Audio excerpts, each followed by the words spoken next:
Hello students, I'm Meenakshi Bayani. Welcome to my channel #Meenakshi Tutorials #. मैंने आपको basic rules बताए थे debit and credit के, है ना। और अब हम इसके आगे का करेंगे।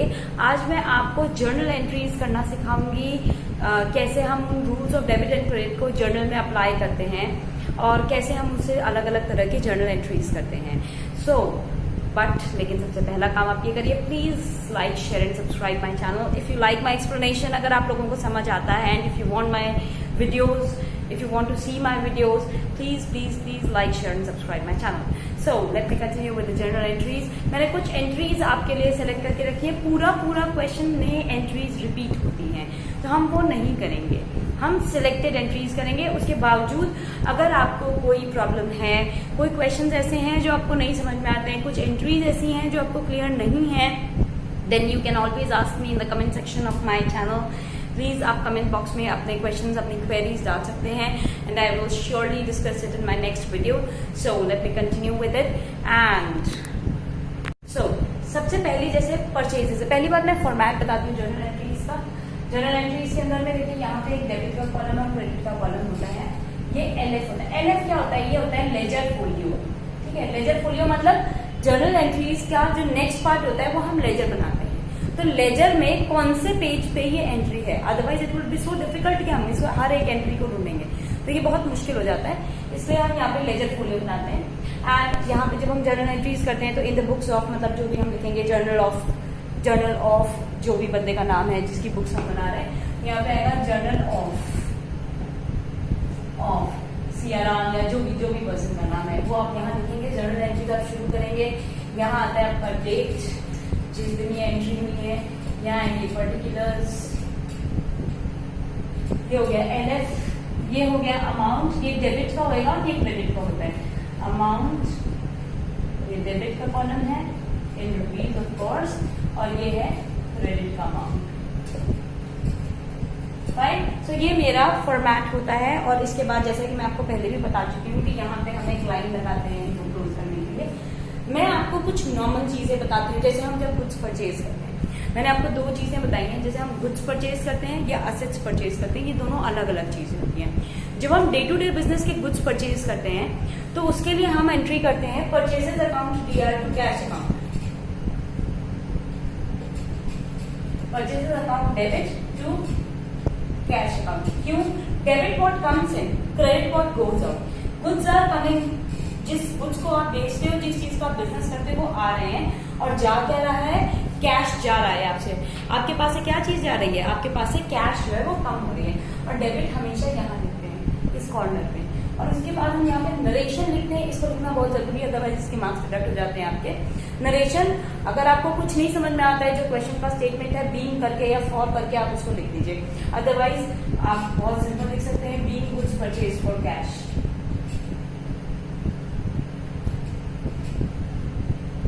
अब देखिए ये क्या है, मान लीजिए आपने 50,000 की गुड्स परचेज की, ठीक है, तो 50,000 डेबिट, ये डेबिट का है, तो डेबिट का यहाँ पे लिखते हैं ऊपर की तरफ, और क्रेडिट का यहाँ लिखेंगे आप नीचे की तरफ। इसके बाद यहाँ पे सिर्फ इतनी सी दूर पे एक लाइन लगाते हैं। इस समय में एलएफ के कॉलम की जरूरत नहीं होती है, एक्चुअली प्रैक्टिकली जब हम इसको करते हैं, जब हम बुक्स ऑफ अकाउंट्स बनाते हैं तो उसमें इसकी जरूरत पड़ती है। ऐसा it is okay right now, तो हम सिर्फ एक कॉलम बना लेते हैं। उसके बाद यहाँ पे इसको हम एक लाइन लगाते हैं, ये एंट्री हमारी खत्म हो गई। और मान लीजिए ये तो आपने कैश में परचेज किया, अगर आपने किसी से उधार पे लिया है माल, तो वो आपका क्रेडिटर है, आपको उसको चुकाना पड़ता है। जब हम किसी से उधार पे माल लेते हैं तो वो मेरा क्रेडिटर होता है, मतलब मेरी लाइबिलिटी इंक्रीज हो जाती है, और वो हमें उनका पेमेंट आज नहीं तो कल उनको क्लियर करना ही पड़ता है। मान लीजिए किसी राम से आपने गुड्स परचेज किया है, लेकिन अभी क्रेडिट पे किया है, उसका पेमेंट अभी आपने नहीं किया है, तो यहाँ पे एंट्री रहेगी purchases account debit to Ram. मैंने आपको पहले बताया प्रॉपर नाम के आगे हम कभी भी अकाउंट नहीं लगाते हैं। Being goods purchase from Ram,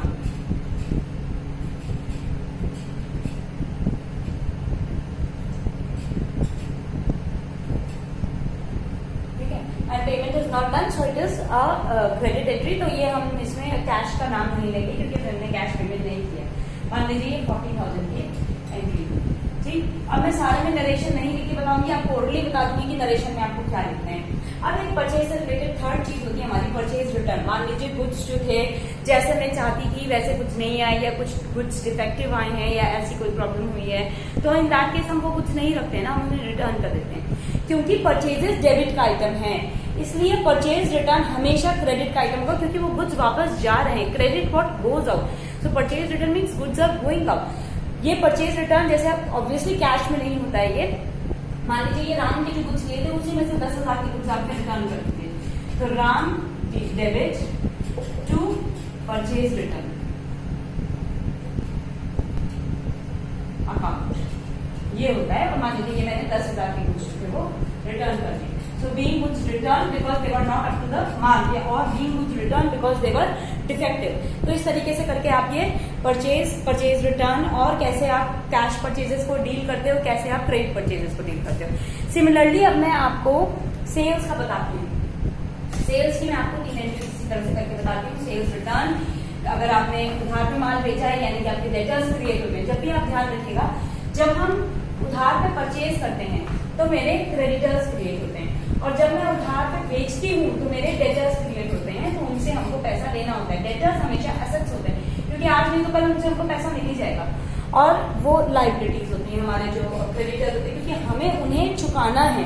जब हमें कोई चीज किसी को देनदारी होती है तो वो मेरी लाइबिलिटी होती है, और जो मेरे खुद के पैसे होते हैं या जो मेरी खुद की चीजें होती हैं वो मेरे एसेट्स होते हैं। So let me take some examples. 4th entry में मैं ले लेती हूँ सेल्स किया हमने, तो मान लीजिए पहले कैश सेल्स किया, तो कैश अकाउंट डेबिट, क्यों? क्योंकि कैश आ रहा है। Debit what comes in to sales account.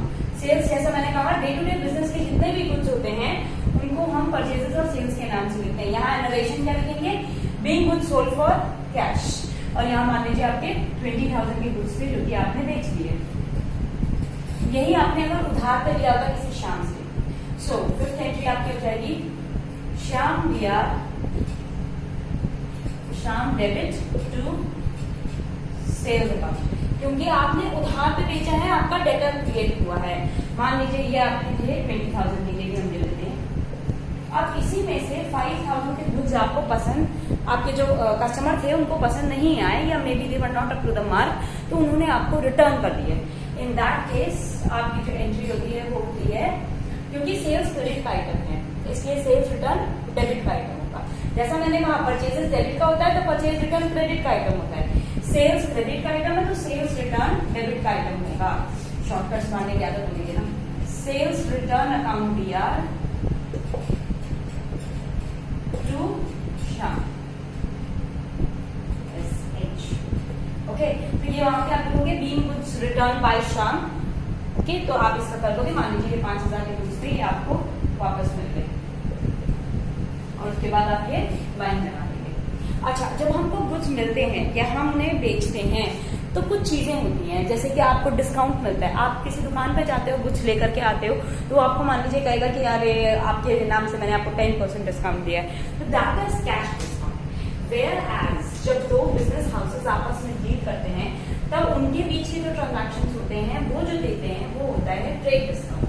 ठीक है, तो ये डिफरेंस होता है trade discount and cash discount में। ट्रेड डिस्काउंट को हम बुक्स ऑफ अकाउंट में शो नहीं करते हैं, और कैश डिस्काउंट को हम बुक्स ऑफ अकाउंट में शो करते हैं। एक सिंपल सा एग्जांपल लेती हूँ। मान लीजिए कोई है रवि ने आपसे गुड्स परचेज किए 10% ट्रेड डिस्काउंट पे। ठीक है, तो अभी आपने एंट्री ये करनी है, गुड्स परचेज किए रवि ने आपसे, यानी कि आपने बेचे हैं, तो रवि दिया टू सेल्स, आप करोगे Ravi debit to sales account. अब मान लीजिए आपने 1 लाख की गुड्स ले ली, ये मैं सिर्फ आपके लिए कर रही हूँ, आपके फेयर नहीं शो करते हो। मान लीजिए आपने 10% ट्रेड डिस्काउंट दिया है, तो सीधे 1 लाख का 10% कितना होगा? 10,000। तो 10,000 you will deduct and what will be the amount over here? 90,000 direct. समझ में आया? और उसके बाद अगर मान लीजिए कि अगर आपने राम को आपने कैश डिस्काउंट दिया होता, मतलब डिस्काउंट आपने अलाउ किया होता, तो आप क्या करते हैं? वो कैश डिस्काउंट है। सो कैश डिस्काउंट को हम बुक्स में शो करते हैं। In that case it would have been Ram debit discount debit. Discount जानते हैं हमेशा कैश पे दिया जाता है ज्यादातर, आप इसके प्रॉपर नाम पे नहीं देते हो, तो हम डिस्काउंट तभी देते हैं। एक तो बंदे ने कैश नहीं दिया, ऊपर से आप उसको डिस्काउंट दे रहे हो, ऐसा आपने कभी सुना है? कैश पेमेंट करते हैं तो हमें कैश डिस्काउंट अवेल होता है। सो दैट इज डिस्काउंट पे तो आर डिस्काउंट अलाउड। तो यहाँ पे हम लिखेंगे cash account debit, discount account debit, discount आप कर देना, डिस्काउंट अलाउड कर देती हूँ मैं, टू सेल्स अकाउंट। अब ये अलाउड यहाँ नहीं होगा। Debit all expenses and losses, ये मेरा एक तरह से लॉस है क्योंकि मैं किसी को छूट दे रही हूँ कि उससे मेरे को पैसे कम मिल रहे हैं, तो मैं इसको एक तरह से हम लॉस या एक्सपेंस कंसिडर कर सकते हैं। That is why discount allowed हमेशा डेबिट होता है, और डिस्काउंट रिसीव आपको मिल रहा है तो ये आपका बेनिफिट है, आपको प्रॉफिट है ये, तो that is why credit all incomes and gains, तो आप उसको क्रेडिट में लिखते हो। तो ये जो बेसिक रूल्स थे हमारे, जो 3 रूल्स मैंने आपको अपने शुरुआत की वीडियो में बताए थे, rules of debit and credit, आप उनको कहीं नहीं छोड़ के जाओगे, वो आपके साथ कंटिन्यू करेंगे ही करेंगे पूरे अकाउंटेंसी में। सो इसमें हम यहाँ पे लिखेंगे जैसे 90,000 का हमको कैश मिल गया, 10,000 मेरा डिस्काउंट मैंने उसे दिया है, एंड टोटल 1 लाख की सेल्स हो गए। फाइन, ये हो गई मेरी एंट्रीज इसकी। अब यहाँ पे आप क्या लिखोगे, being goods sold at 10% discount. ठीक है, तो इस तरीके से आपकी ये नरेशन बन जाएगा और आपकी ये जर्नल एंट्रीज बन जाएगी। सो आपको I hope it is clear. ये परचेजेस में भी हो सकता है, परचेजेस अकाउंट दिया टू राम हो जाता 90,000 से, यहाँ पे लिखते हैं हम परचेजेस अकाउंट दिया टू राम या to cash account to discount account, discount received account, तो ये एंट्री बस उल्टी हो जाती है। ठीक है, एक बार मैं डिस्काउंट की एंट्री वापस बता देती हूँ। अगर परचेजेस के साथ होती तो मेरी यहाँ पे होती purchases account debit to cash account to discount received account, please there my shortcuts, discount received account. और यहाँ पे ये हो जाता कि डेबिट में सिर्फ 1 लाख आते क्योंकि आपने परचेजेस जो की हैं वो 1 लाख की है। कैश आपने कितना पेमेंट कर दिया, 90,000 का, और 10% आपको डिस्काउंट मिल गया, यानी कि 10,000 का डिस्काउंट मिल गया। अगर परचेजेस से होती तो ये एंट्री ऐसे होती, और ये तो सिंपल है, ये आपको पता ही है भाई, राम टू सेल्स है तो ट्रेड डिस्काउंट होगा, परचेजेस टू राम होता और सीधे 90,000 से एंट्री होती। सो ये हो गई हमारी कुछ चीजें जो कि मैं आपको बिल्कुल अच्छे से बताना चाहती थी। And there is a difference between trade discount and cash discount. ये एक क्वेश्चन अक्सर आ जाता है, what is the difference between trade discount and cash discount. तो यू शुड नो कि हम इसको शो करते हैं, इसको नहीं करते हैं, ये कौन देता है। ये जो डे टू डे परचेजेस पे जो हम कस्टमर्स को देते हैं वो कैश डिस्काउंट होता है, वेयर जब 2 बिजनेस हाउसेस आपस में डील करते हैं तो जब वो देते हैं वो ट्रेड डिस्काउंट होता है। कुछ नॉर्मल सी एंट्रीज होती हैं जैसे कि रेंट है, सैलरीज है, वे रेंट पे करेंगे, एक्सपेंसेस हैं तो debit all expenses and losses and credit what goes out. ये जो 2 रूल्स होते हैं वो लगते हैं। जैसे मान लीजिए कोई भी एक्सपेंस है, रेंट हो चाहे सैलरीज हो चाहे आपने कुछ और पे किया हो, अकाउंट डेबिट टू कैश, भाई कैश जा रहा है और ये खर्चे मेरे हो रहे हैं। ठीक है, कोई भी ट्रैवलिंग एक्सपेंसेस हो गया, रेंट हो गया, सैलरीज हो गया, कुछ भी चीज जो आपके खर्चे हैं वो डेबिट होते हैं, और टू कैश अकाउंट क्योंकि कैश जा रहा है। सिमिलरली अगर आपने कोई भी इनकम रिसीव किया होगा, जैसे आपने कमीशन रिसीव किया तो आप उसकी एंट्री क्या करोगे, debit what comes in, so cash account debit to, मान लीजिए कमीशन आ रहा है आपके पास में, या आपने रेंट रिसीव किया होता, ठीक है, तो या कुछ कोई भी ऐसा अकाउंट ये आ जाता है यहाँ पे, और यहाँ पे डेबिट का अमाउंट आता है, यहाँ पे क्रेडिट का अमाउंट आता है। तो ये बहुत सिंपल सी चीज है, without wasting much time on it we should move forward. एक एंट्री है जैसे कि आपने एक सिंपल बहुत नहीं है, थोड़ा सा लोगों को कॉम्प्लिकेटेड लगती है ये एंट्री, तो मैं आपको ये करके बताती हूँ कि ये एंट्री कैसे होगी। जैसे इसमें ट्रेड डिस्काउंट भी है, कैश डिस्काउंट भी है, और उसके बाद थोड़ा उधार भी है। जैसे मान लीजिए कि आपने किसी से डील किया और 1 लाख के गुड्स थे, 20% प्रॉफिट पे बेच रहे हो आप, ठीक है, 10% आप उसको ट्रेड डिस्काउंट दे रहे हो, 5% कैश डिस्काउंट दे रहे हो। और कैश डिस्काउंट जैसा मैंने आपको कहा इमीडिएट कैश पेमेंट पे दिया जाता है। मान लीजिए 40% आपको कैश मिल गया और उस पर आप कैश डिस्काउंट दोगे, बाकी के पैसों पे नहीं दोगे। 60% पे कभी हम कैश डिस्काउंट नहीं देंगे। Cash discount what does it mean कि कैश पे डिस्काउंट मिलता है ये हमें, ठीक है। तो let me make it very clear to you all. I'll try my level best to explain all the difficult entries or all the different types of entries which are there in this book. तो जैसे sold goods, तो अगर मेरा goods बेच रही हूँ तो obviously पूरा नहीं आया, जितना गुड्स बेच रही हूँ तो टू सेल्स आएगा, कुछ पैसा आ गया, उस पर मैंने कुछ डिस्काउंट भी दिया है, थोड़ा उधार भी है, मान लीजिए के से है या कुछ भी मान लेते हैं हम, कभी मान लीजिए, तो के डेबिट टू टू या करंट ले लेते हैं, चलिए current debit to sales account.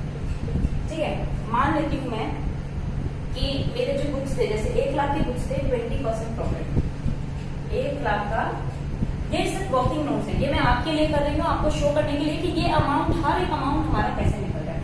1 lakh का 20% के प्रॉफिट पे आप उसको बेच रहे हो, तो 1 लाख का 20/100 कितना हो गया, 20,000।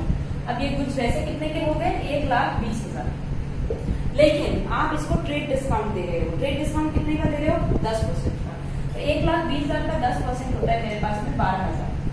सो 12,000, 1,20,000 माइनस 12,000 कितना हो गया, 1,08,000। ये 1,08,000 की मेरी एंट्री हुई है। देखिए पहले मैंने क्या किया, जितना प्रॉफिट था, क्योंकि प्रॉफिट में अपने ऑब्वियसली जितना मैं प्रॉफिट कमा रही हूँ, मैं अपने कस्टमर्स को शो नहीं करूंगी कि ये मेरा प्रॉफिट है। दिस आई शुड नो कि whatever profit I am gaining. So ये मेरा प्रॉफिट के साथ में 1,20,000 के गुड्स मैंने बेचे। अब मैं ये शो करूंगी कि भाई साहब मैंने आपको 1,20,000 के गुड्स बेचे और उस पर आपको 10% का ट्रेड डिस्काउंट दे रही हूँ मैं आपको, तो वो 10% माइनस करके 1,08,000, जैसा मैंने कहा था हम ट्रेड डिस्काउंट शो नहीं करेंगे। एंट्री कितने से होगी, 1,08,000 से। अब ये 1,08,000 में उसने मुझे 40% अमाउंट इमीडिएटली पे कर दिया। सो 1,08,000 का 40% ये होता है 43,200, 40/100 आप इसको करना, तो ये 43,200 के गुड्स मिलेंगे। अब इस पे आपको 5% का डिस्काउंट मिला, किस पे मिला है, 5% ऑफ 43,200, यानी कि ये हो जाएगा आपका 2,160। आपको इतना डिस्काउंट मिला, तो डिस्काउंट क्या क्या लिखोगे, 2,160, फाइन। उसके बाद आप इनको माइनस करो, अगर आप इनको माइनस करते हो तो आपका आएगा 4,1040, तो ये पैसा आपको मिल गया 4,1040। 60% अमाउंट आपको नहीं मिला है, इसका 60% या तो डायरेक्ट माइनस कर दो, बट बेटर होगा हम 60% करके और टोटल करके देखें ताकि कोई गलती हो तो हमें तुरंत पता चल जाए। This will be 64,800। I hope it is clear कि कौन सा अमाउंट हमने कैसे निकाला। ये सेल्स का है, सेम चीज परचेजेस से हो सकती है, तरीका सेम होगा, उसमें कोई डिफरेंस नहीं होगा। So this entry, many people they find it difficult, and if you have further queries of this entry या इस टाइप की एंट्रीज में, so you are most welcome to ask me anytime, anyway.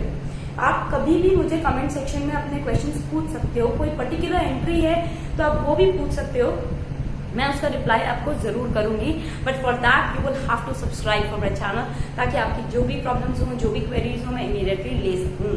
सो कुछ चीजें और भी हैं, I will continue with that in my next video, and hopefully I will of course make that video as soon as possible. So for you all, let me say goodbye for today. And थोड़ी सी और entries हैं, difficult entries हैं, hardly 15 minutes मुझे और लगेगा, वो मैं आपको जरूर बताऊंगी अपने नेक्स्ट वीडियो में। So please do like, share and subscribe my channel. Thank you.